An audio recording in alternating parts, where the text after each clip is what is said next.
Thanks for choosing RTV News. Top of our edition, President Paul Kagame has met with the U.S. congressional delegation led by Senator Chris Coons. The delegation of 3 senators and 3 Congress representatives are in Rwanda for a 3-day visit to strengthen bilateral relations between Rwanda and the United States. The visit of the delegation comes a week after the U.S. Secretary of State visited the country and held a meeting with President Kagame, discussing a number of issues, including regional security. And the Minister of Local Government, Gatabazi Jean-Marie Vianney, announced that Prime Minister of Rwanda decided to visit RUTSIRO district, for it is lagging behind in many aspects of welfare and development of its residents compared to other areas. In an interview with RBA, Minister Gatabazi mentioned that the advice given by the Prime Minister aimed at challenging and changing the functioning of all institutions that are in charge of the welfare of the people in order to speed up their development. Farmers in the country have continued to push for greater productivity, and they have been making progress.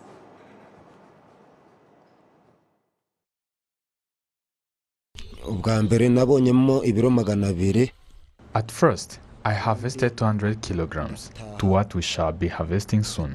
We are grateful because they improved our lives, and we can now stand on our feet. We stopped poultry because farming is way better.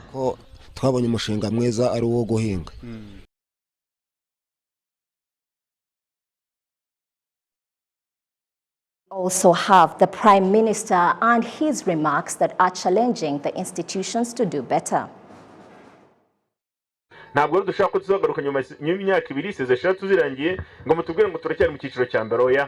We don't want to hear that after 2 years equivalent to 6 seasons, that the farmers are still in the same social category. We expect that by that time, they will have upgraded.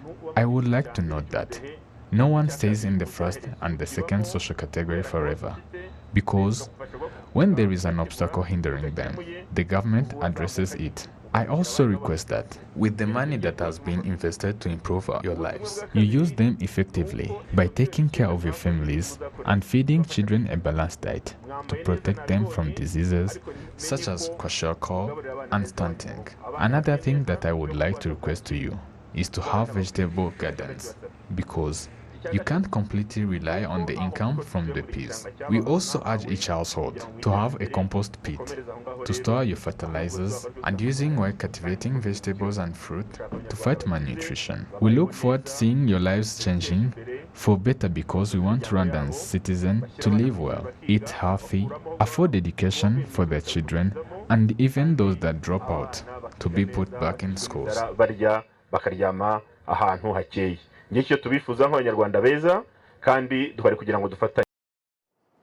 The Prime Minister also visited various establishments, including tea factories and schools. He also visited more than 800 farmers that farm in the Bitenga marshland that belong to the first and second categories of Ubudehe program. The Prime Minister told these farmers that after 6 seasons, the government will replace them with others who are vulnerable so that they can also yield harvests and develop. Still on this note, Prime Minister urged them to work harder so that by then they will be developed and upgraded from their current social category. These farmers have been cultivating the Bitenga swamp for 2 seasons, which means that there are 4 seasons left. In those 2 seasons, they have invested 9 million Rwanda francs in the cultivation of potatoes, peas, and they got the yields worth 157 million Rwanda francs.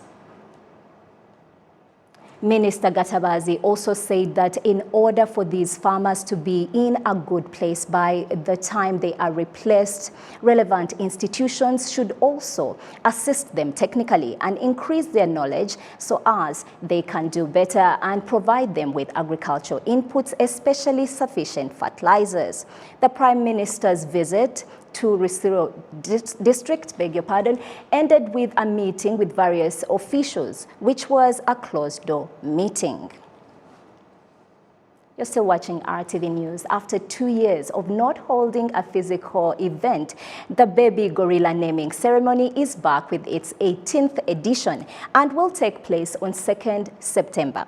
This comes as the country's tourism sector has now registered a recovery rate of 80%. Adam KWITA has more. 20 baby gorillas will be named in the KWITA IZINA ceremony, which is expected in 2 weeks. It's after 2 years this ceremony taking place virtually because of COVID-19 pandemic. The head of Tourism and Conservation Department in RDB, Ariela Kajeruka, points out that the KWITA IZINA ceremony came after this sector of tourism was trying to recover itself after falling back at the rate of 70% because of COVID-19 pandemic. This official explained that this sector haven't yet reached to $498 million revenue in 2019 before COVID-19 outbreak. The current revenues earned in the 6 months of this year are promising. During the COVID-19 pandemic, where we saw our numbers fall by over 70%. However, inbound tourism to Rwanda has been showing a promising return. Revenues from last year compared to the year before increased by 25%, coming from $131 million to $164 US. And Rwanda as well has been enjoying a recovery of 80% this year, as of June this year, where we generated 164 million Rwandan dollars, 168 million dollars compared to the level of 2019, where we had generated $209 million during the same period. Provincial authorities have noted that through the revenue sharing program, the residents of Northern Province are happy because they receive 10% of the money earned by Volcanoes National Park. Kuva mu mwaka w'ibihumbi 2005 abaturage b'intara y'Amajyaruguru. Since 2005, the local residents who live around the park were facilitated to get tourism production. They are given this production through different projects. As by now, they've sponsored almost 3 billion Rwandan francs, where they have sponsored different projects, including agriculture and infrastructure projects. Even the project that rose communities were being, including constructing schools, hospitals, and resident houses. These activities also contributed to the province development, where by now we have developed infrastructure, including modern roads, hotels, as we appreciate tourism production we get from National Volcanoes Park.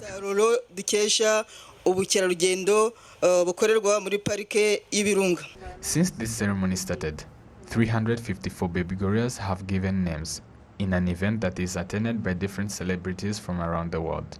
We continue to innovate, engage new people, engage new segments, which you'll also see as we unveil some of our partners and some of the namers ahead in the next few days. Before KWITA IZINA ceremony, there will be other activities including Business Conservation Conference, which will be a forum to express to the partners their available opportunities in investing in the sector of Africa's world conservation. Adam KWITA, RTV News.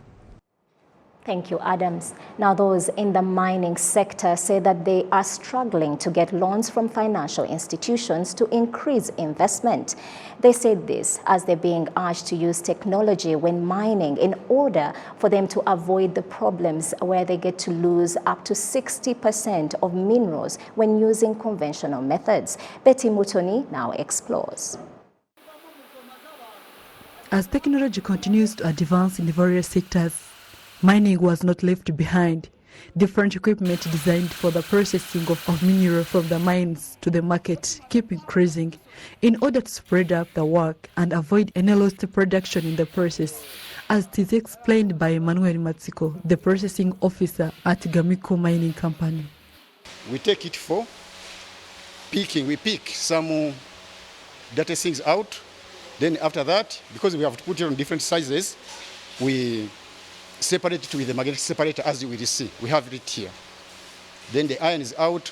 We remain with the non-magnetic content, that which is ready for the market. The mining sector is one of the main sources of income for the country. Yet statistics shows that only 40% of precious stones are able to be sold. while 60% are destroyed in the mining and processing. As the Deputy Director of Mines, Petroleum and Gas Agency, Rwanda Mining Board, Dr. Ivan Twagirishema is requesting all the people in the sector to invest more in mining with the help of technology to avoid such heavy losses.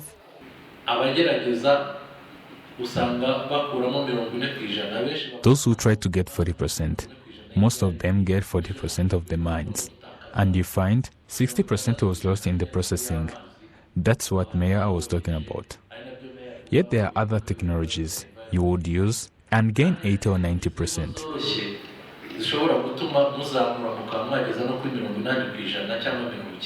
Last year, the mining sector earned Rwanda $516 million compared to 128.9 million in the year before that.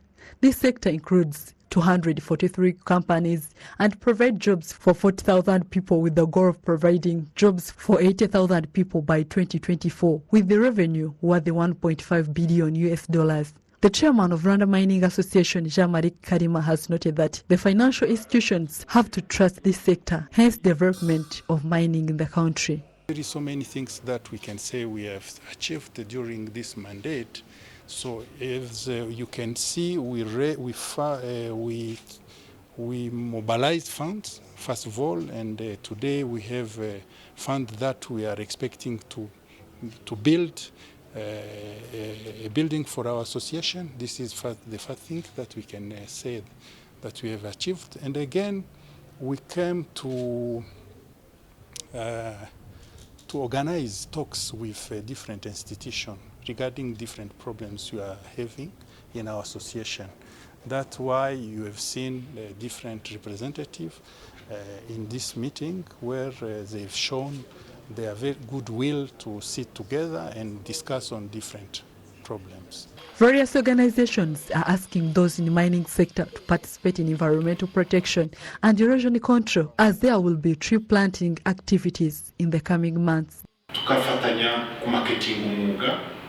We should work together in marketing this sector instead of seeing it as environmental threat, which is not true because I visited there. They are planning on the way to do mitigation. The Rwanda Mining Association General Assembly that was held on Friday brought together the members of association and traders of precious stones. Apart from exchanging ideas on how to develop this sector, it also had elections to replace the outgoing committee, and Jean-Marie Karima was once trusted to lead this association for the next 3 years. And Kigali City has promised to provide a plot for the association to construct a building that will house its offices. Betty Mutoni, RWANDA News. Thank you, Betty. Now, health institutions in Rwanda have announced that they are going to double the number of medical staff in a bid to improve medical services. It is a promise that the country has decided to achieve by 2030, which is why there are 9 hospitals across the country recently upgraded to teaching hospitals level 2. These hospitals are Ruhengeri, Kibungo, Rwamagana, Kabugai, Butaro, Chibogora, Chibagabaga, Nyamata, and Byumba. The Executive Secretary of Human Resource for Health Secretariat, Dr. Patrick Ndibubanzi, explains that the program is important to Rwandans in general. Twashyizeho gahunda y'imyaka 10 yo kongera umubare w'abakora mu rwego rw'ubuvuzi. We put together a 10-year program to increase the number of health workers. The number of hospital workers who will join the workforce are 6,513 in the next 10 years from 2020 to 2030. Doctors in general medicine, when before we had an intake of between 80 and 100. In the following years, we want to raise that 200. We want them to learn well and get enough patients. In general, we had 1 doctor per almost 7,000 residents. We now consider the team that supports doctors when tallying those figures, so that includes midwives and nurses also. We are supposed to have 4 to 5 per 1,000. That means the entire team. That means we have to multiply by 4 to hit our target. In teaching hospitals, we shall move to 3,300 to 6,400, so we double their capacity. That way their teaching capacity will increase. We will be able to send them more trainees, and after they complete their training, we will be able to deploy them to different hospitals across the country.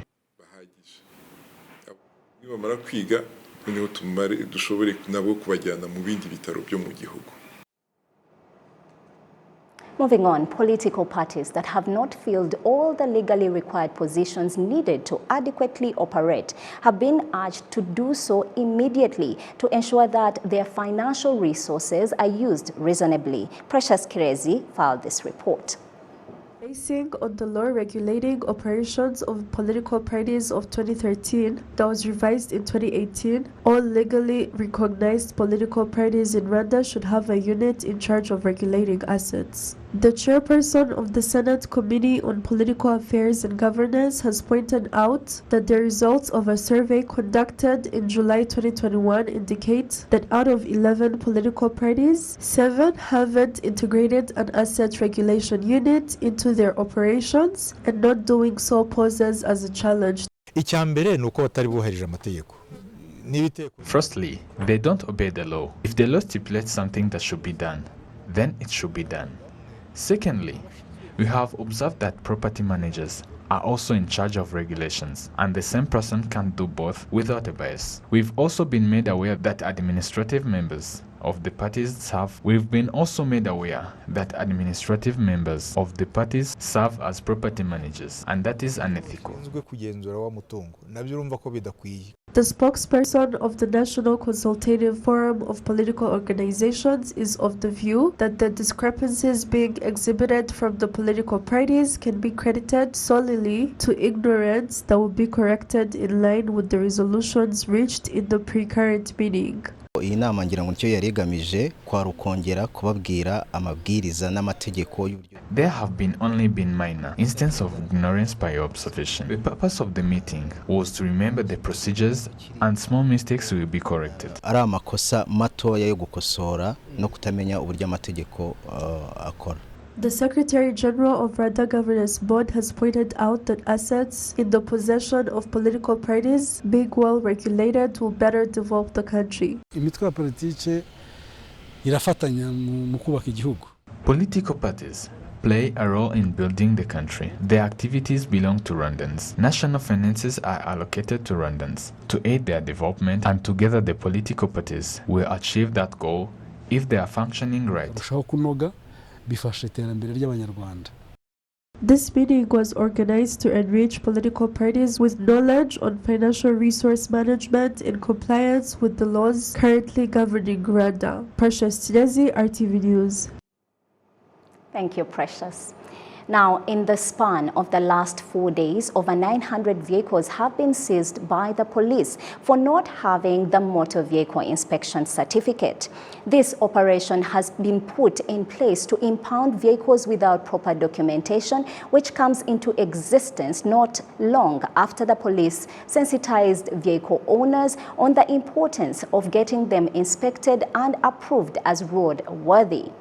The spokesperson of the National Police has pointed out that some people have chosen to ignore how essential it is to get their vehicles inspected and require proper documentation, stressing that the police will not be lenient with uninspected vehicles on public roads, risking people's lives. Ibinyabiziga byahagaritswe kubera yuko bigenda mu muhanda These vehicles were prohibited from road operations because they don't have proper documentation. We have also made observation that most people don't voluntarily seek the inspection services to get their vehicles certified. And this is happening not long after infrastructure has been built in the provinces to ease the inspection process, which we urge them to take advantage of. The police is not waiting around for a vehicle without certification to put people's lives at risk, which is why we urge vehicle owners to do their due diligence. Otherwise, their vehicles will be seized should they encounter the police.